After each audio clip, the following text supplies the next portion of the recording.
Hello, everybody. So today I am, as ever, super stoked. But what I'm stoked about today is to talk to Brandy Lawson of FieryFX, who is a badass woman I have known and respected for years, not just for her real talk about navigating the sometimes, often complicated world of analytics, but honestly for her passion, for her presence, not being afraid to let it shine through her brand and through her work. Brandy's just an amazing person to be around. I'm happy to share her energy with you today. Welcome, Brandy. Oh, well, thank you, Say. That was a fabulous introduction. Aw. Awesome. Well, you deserved every word. I'm just going to kick us off with the same question I usually ask, which is just quite simply, what is your superpower in this world in a business lens? So my superpower is I am a world-class explainer and user of analogies. In my various roles through corporate America and even in business, that's what I've been able to do is take complex ideas or thought or things that other people are like, I don't get it. And I use analogies most of the time to help break it down. In fact, I wrote a whole blog series about like how hosting is like a neighborhood. So that's my superpower. I'm a world-class explainer. I love that. And I love your succinct phrasing for it too, which is just world-class explainer. That says a lot. And also I want to read that blog series because I love these kinds of analogies to understand these concepts that can be kind of dense for people. Mm. All right. So where I know the answer to this question, but I'm curious your perspective on it. Why does the world need world-class explainers? Why does the world need what you do? Well, I think that the world needs what we do because business owners need the leverage. In fact, we do marketing. Yes, we're a marketing agency, but really it's the intersection of marketing and technology, which is why websites are such a natural thing for us to help with. But I help clients with systems and strategy. And I was like, well, what do all these things have in common? And it's really leverage. It's getting more by doing less. And we all need so much of that. And I think especially small business owners, because my parents opened a restaurant the year I was born. And my dad, they're two farm kids.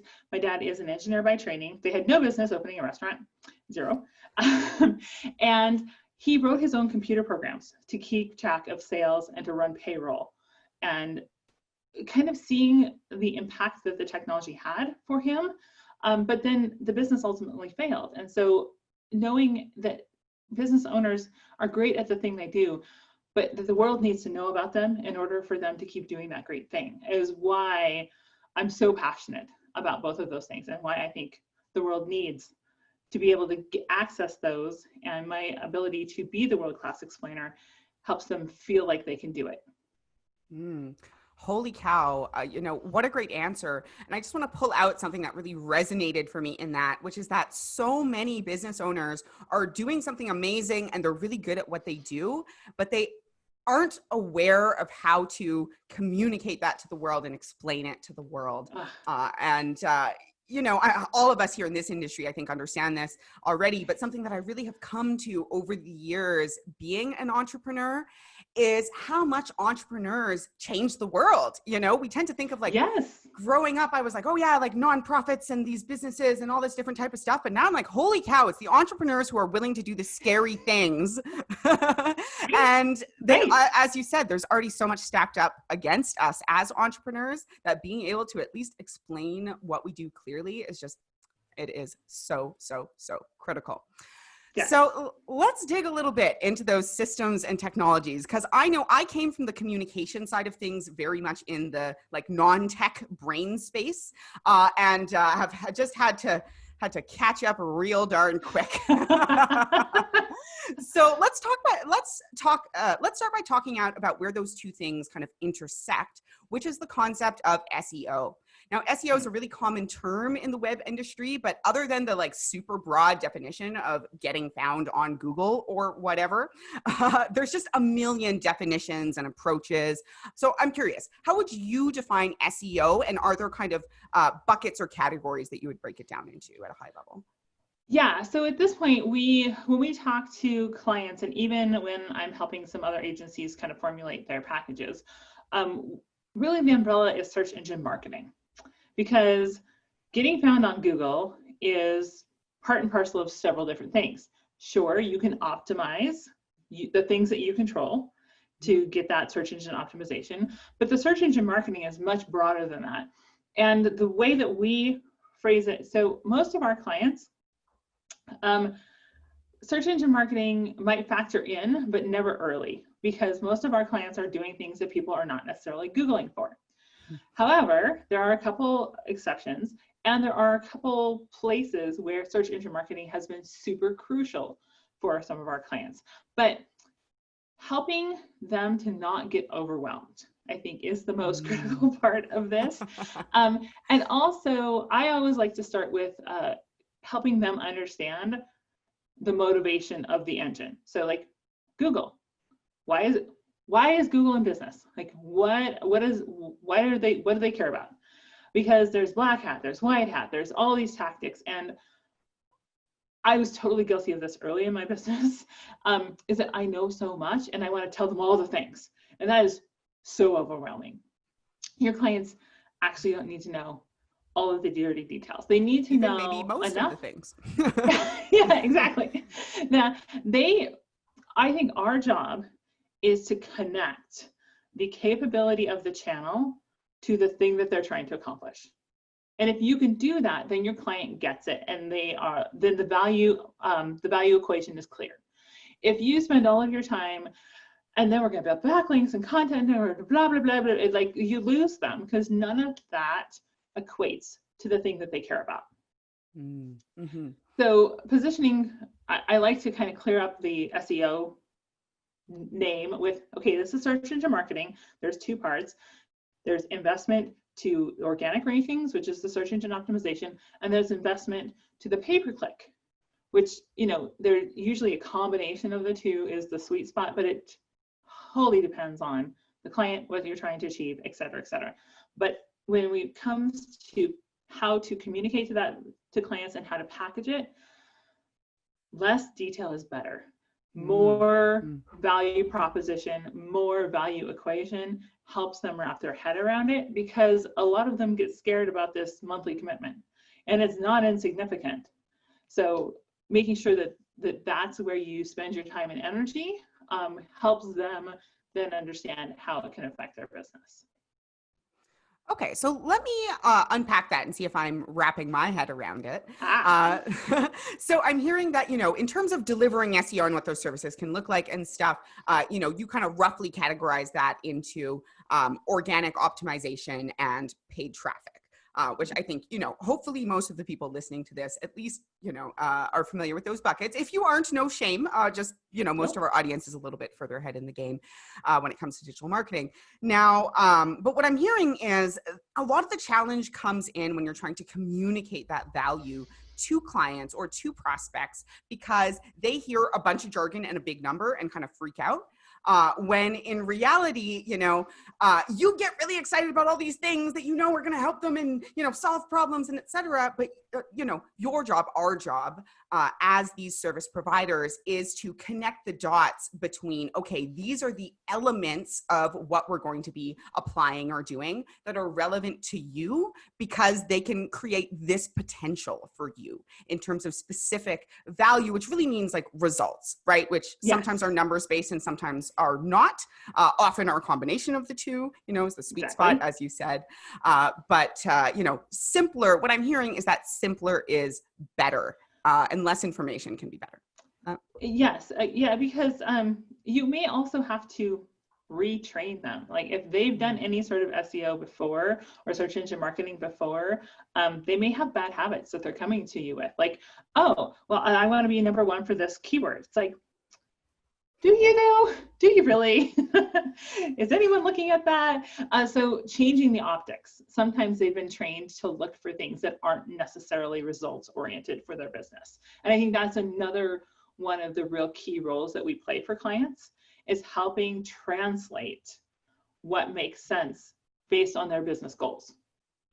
Yes, yes. And that's actually what I, want to dig into a little bit more even on this call, because that's a lot of what we do, in terms of copy and even content marketing, is helping people understand and kind of tell a story around what's actually happening so that they can understand it, and very specifically aligning things with those goals, but also helping people. I think what I'm hearing from you is understand the goals and make sure they're setting the right goals, not just arbitrary goals that may or may not get them the actual results that they're looking for.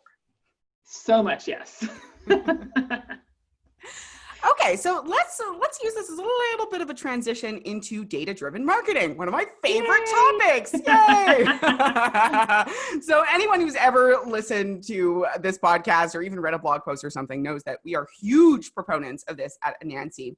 That being said, I will be the first to acknowledge that as we go deeper and deeper into the ongoing side of data-driven marketing, not just, like doing something once and tracking whether it was successful, we have just found ourselves swimming in an ocean of different numbers, swimming in an ocean of bot traffic with some numbers that just make them sometimes totally irrelevant. So I'm curious, how do you guys communicate your data to clients? Do you build a custom dashboard, use a simple spreadsheet? Like, how do you bridge that gap when it's actually happening? So for clients, we create custom reports for them. We, at this point, are using Data Studio because it allows us to, I like to say, create reports a mere mortal can understand.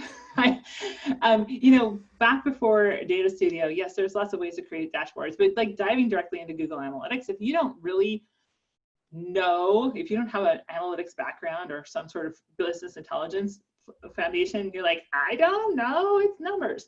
So that's why Data Studio has been really helpful for us, because it's like, where do people come to when they find you on Google?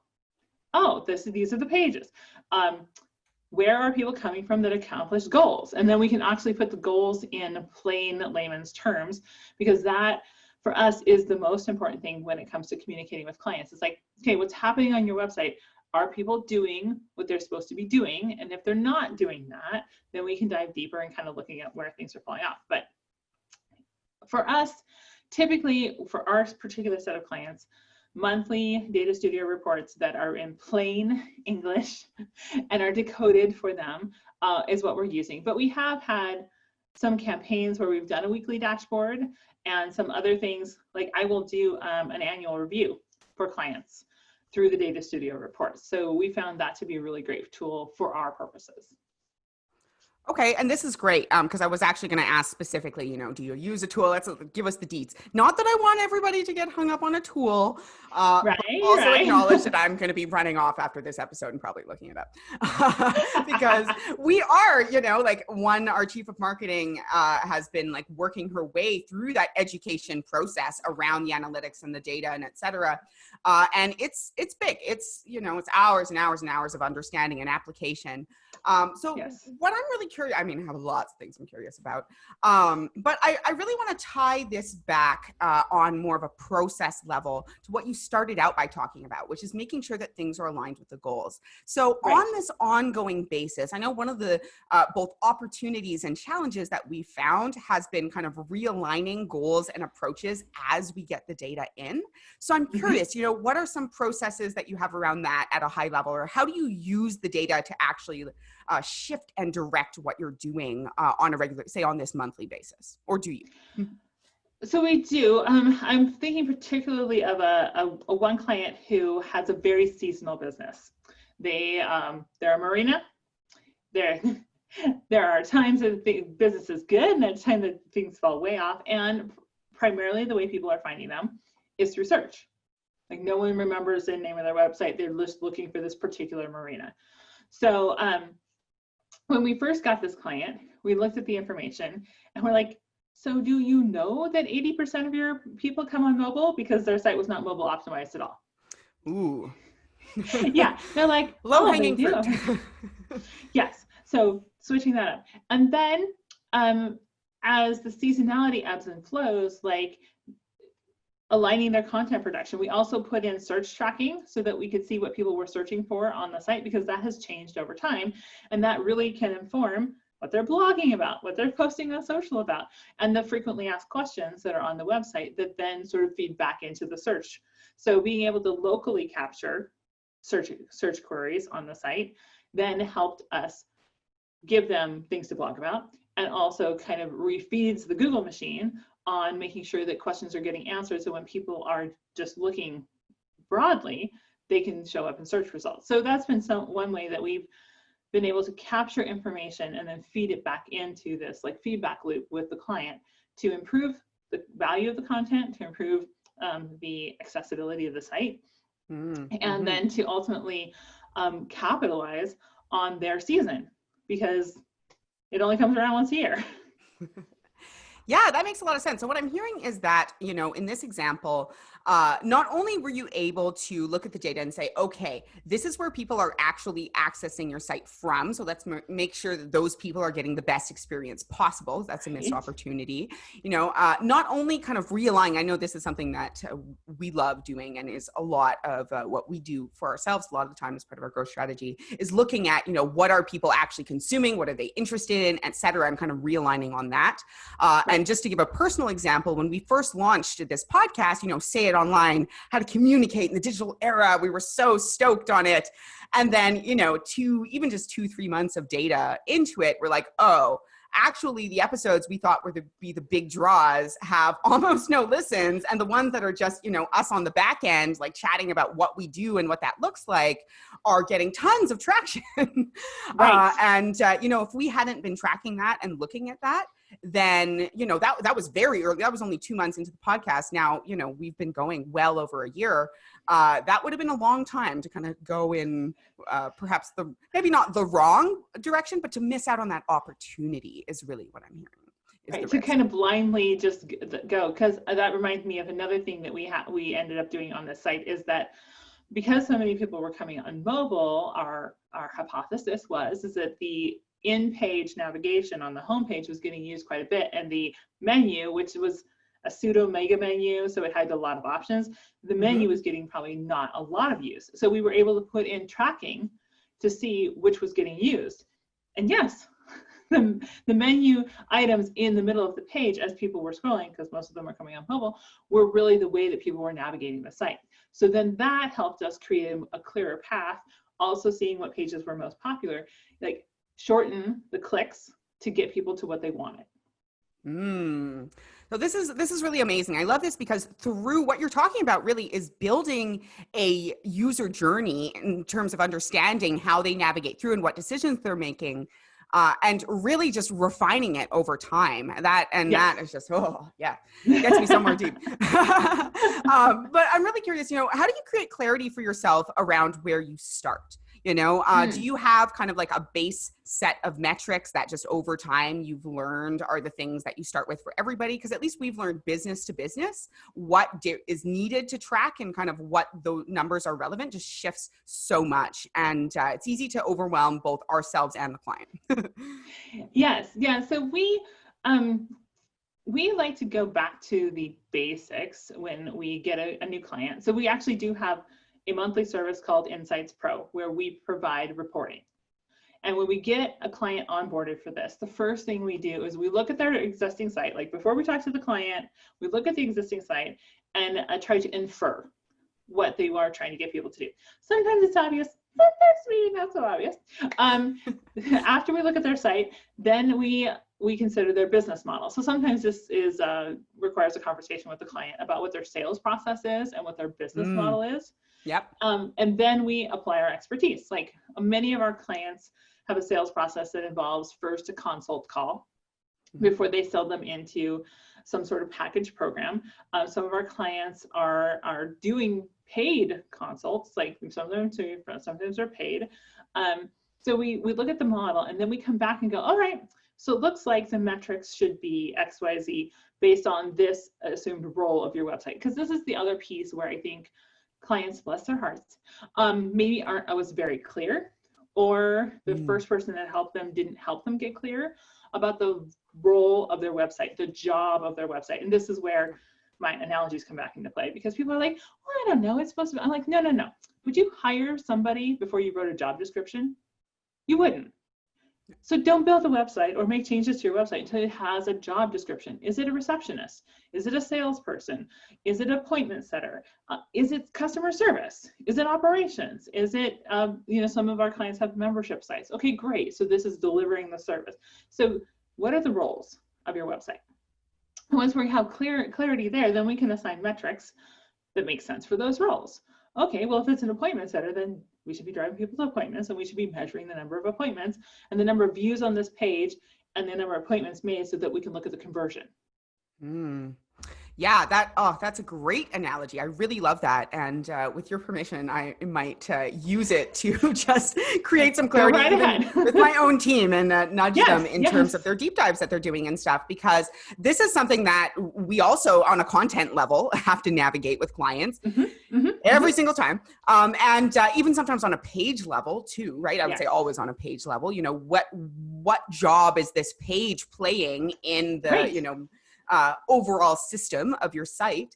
And I really like that, like what role does it play? Like what bucket is it really trying to fill? Is it really a place where you are like converting and like taking appointments and people are signing up? Is it a place where you are converting, like people are literally giving you money through the website? Or is it a place where you're really trying to get calls and engage with people on a personal level? And a lot of the selling actually takes place offline, which is, I would say pretty common in terms of those smaller businesses as well who haven't like built out their systems as strongly.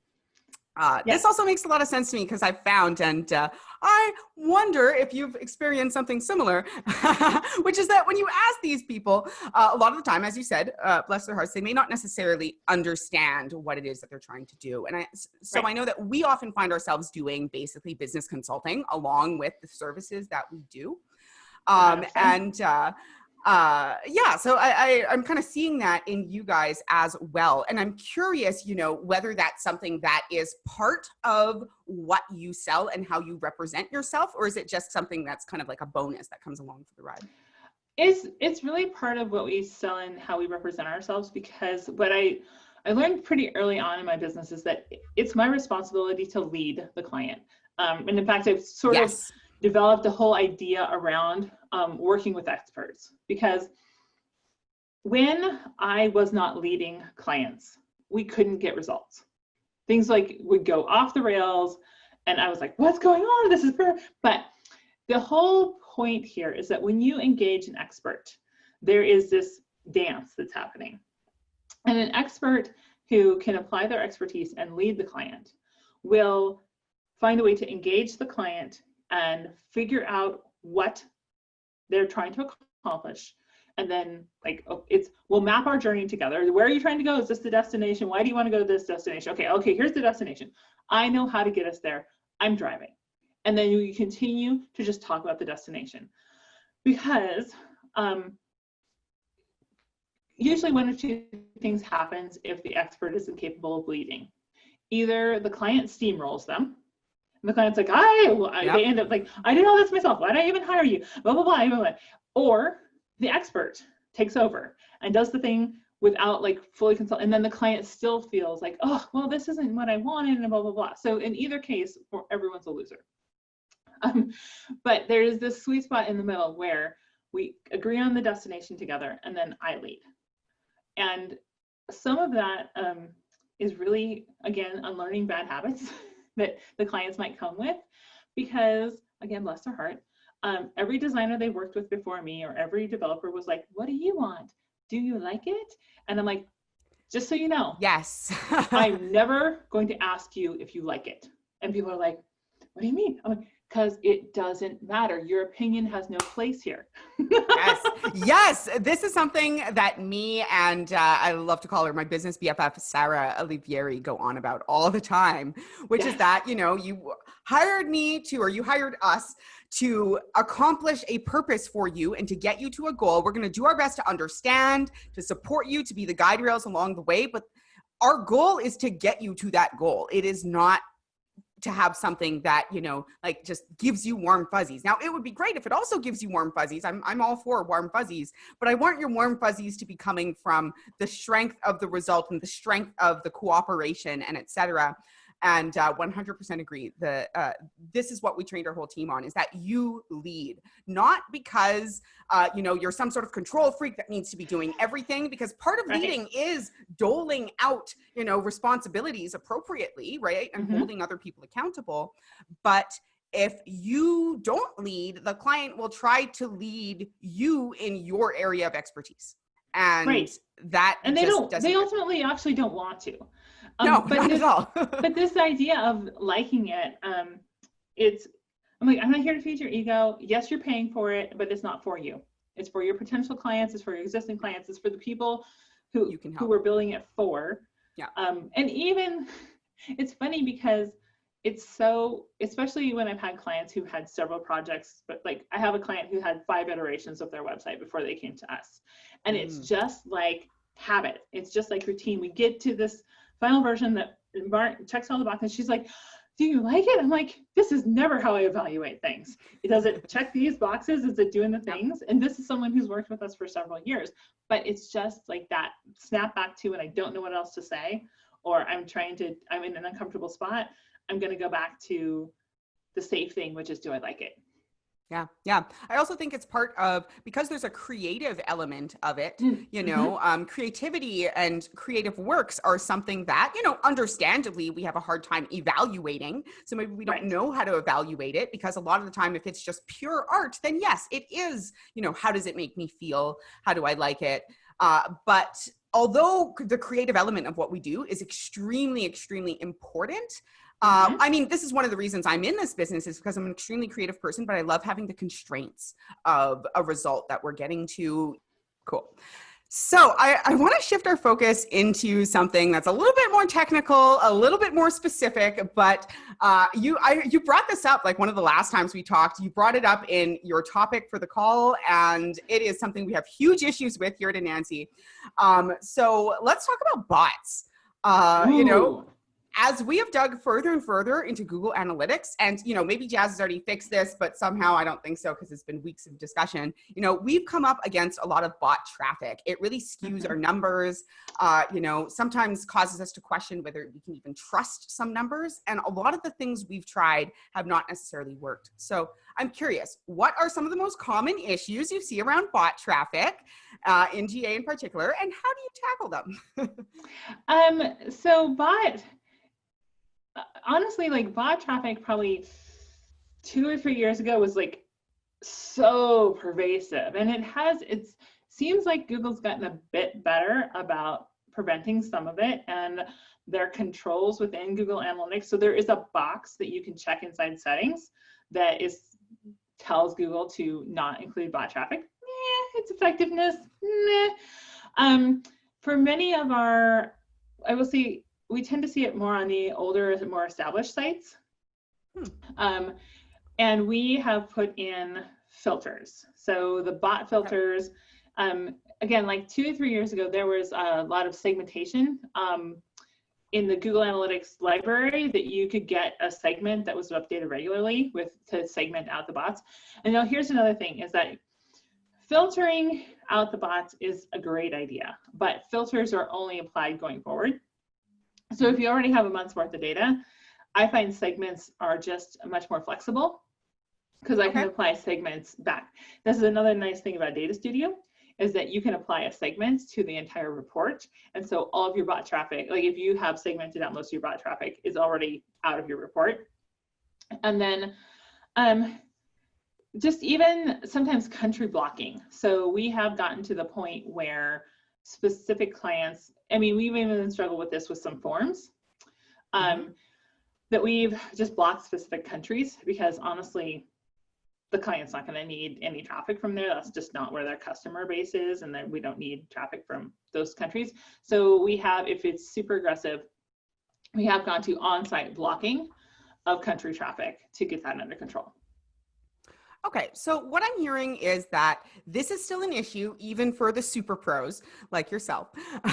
And that when you break it down, it's not something that there's a magical fix-all for, is that there's really a combination.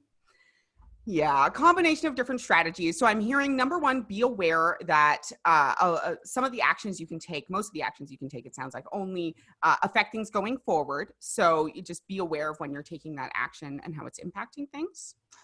Yes, except for segments. Okay. That's why if we're going to set up a bot scrubber, I will usually do it in the form of segments. Maybe we'll add some filters if we know that there's some pervasive things, but segmentation is the easiest way inside of Google Analytics to make sure you've got a way to always screen out the bot traffic.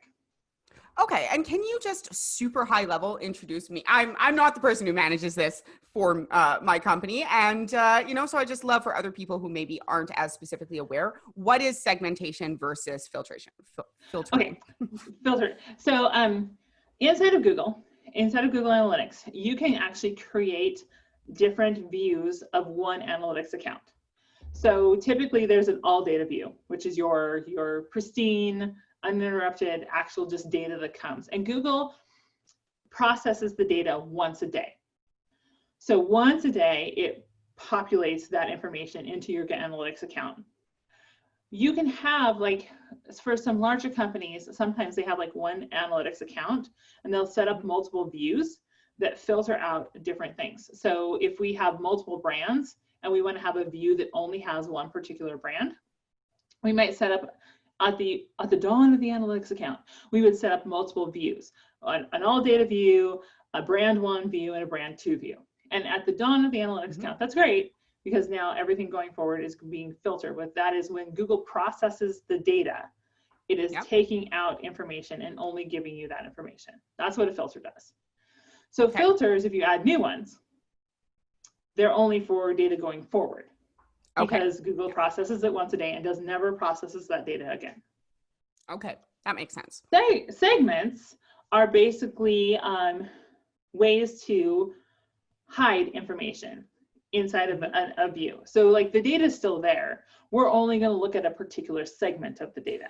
So there's lots of ways. So we could, like, if we have a view of a brand A and we want to have different product segments, I could actually just turn on looking at product 1, product 2, product 3. So segments, when we're doing spam, trying to filter out spam information, segments allow us to just ignore specific kinds of traffics for all time, even though the data is still there in the view. Yes, that makes a ton of sense to me. So basically, filtration impacts the way that Google processes the data. And because Google does that in a fixed way on a fixed timeline, there's a limit to what it can do, so it can't go back. Versus what you're doing, this is, I don't know, maybe this is a weird analogy for people who aren't nerds, but to me, this sounds like building a visual flowchart versus like using a mind map. Because the reason I love mind maps is that all the information is still there, but you basically pick and choose how to look at it in a way that can make it more meaningful for you. 100%. That's exactly what segments are. Excellent. Excellent. I'm glad I asked. I'll be honest, I had a moment of vulnerability where I felt kind of dumb and I was like, I don't understand what this means. Should I ask? But I'm glad I did, because that makes a lot of sense. Yeah. Awesome. Okay. And I am going to start winding us down here, even though I want to continue asking you tons and tons of questions. But I'm really curious, looking through your website, just the stuff about you online, I saw that one of your values is the velvet hammer. And I loved this just so much. I would just love, can you please share, what does that mean? And how does that fit in specifically with your approach to data and analytics? So it's actually a nickname my own business BFF gave me, because I think that there's a lot of value in being straight with people, like not sugarcoating it, but also delivering it in a way that it can be heard. Because sometimes candidness can come across as a little mean-spirited. So that, like, I'm always going to like call you to the carpet, but I'm going to do it in the most loving and meaningful way and tell you why I'm doing it. And so when that comes to clients, it's a lot of like, I want the data because I'm never going to argue with you if it's going to be blue or green, because I don't know. The data will tell us. And I'm not going to, like, heat maps on a landing page are magic, because people click on stuff that, I'm like, clearly that's not to be clicked on, but they were trying to click on it. And so we took like a landing page from a 92% conversion rate to a 97% conversion rate by getting the data. So it allows me to go, look, this is what's actually happening. Here's what we will do to change it. Here's how we will drive towards these goals together. Don't get distracted. Here. Yes, so that you can help them focus. Yes. Yeah, I have definitely found one of the most critical things with clients is helping them. Like this is the whole, and this is directly from P.S. Silva, who's a previous guest here as well. But the whole being the guide rails thing, Yes. Just understanding that you are not everything, but if you can just be the guide rails, help them focus, help them understand what to look at. I love what you're saying, which is that data eliminates some of the kind of push and pull. It's like, look, here's what's going on. I'm going to be, like gentle and telling you about it, but I'm also going to be direct and not F around. Yes, exactly. Because my greatest joy is getting people results. Like, amplifying their voices and igniting their influence, like getting them the bigger impact that they've been trying to make with less work and stress. Like that is where my joy is. And we cannot get there if we're not focused and we're not paying attention to the data and we're not working towards that goal. Yes. This is why I have wrestled myself into data brain over the years and wrestled my whole team into taking it even further than I can. Because I agree, if you want those results, if you're not looking at the data, then basically you're guessing and you might be making really informed guesses, but like the data never stops surprising me with what it tells us. So yes. So absolutely. All right, Brandy, what is it that gets you up every morning other than coffee? I love technology and all the possibilities. So like a new piece of tech or a new conversation to have, or like just even honestly at this point, conversations with my clients. I love my clients so much. It is such a joy to get to work with them, to get results with them. That's super fun. And to just like connect with them as people. I've been able to cultivate such fantastic clients. That gets me up in the morning. Yes, that's really awesome. I can relate to that really hard. Sometimes I feel sad that I don't really get to talk to clients directly anymore. And I also saw that you really wrote it, which is why I love that you own this. You're like, I keep my team small so I can talk to clients directly. And that's awesome. My own desired work-life integration requires the business to not kind of depend on me to do that. But like, oh man, we work with such cool people and it's such a treat. Awesome. Okay. What is the number one thing that you do to preserve your wellness? Number one thing I do, it is getting really, really, really in touch with like what feeds my energy. And that ebbs and it flows over time. But for me, getting the movement in the morning, I like to do 20 minutes of yoga, meditation, which is something that if the me from 2 years ago would have talked to me now and be like, what?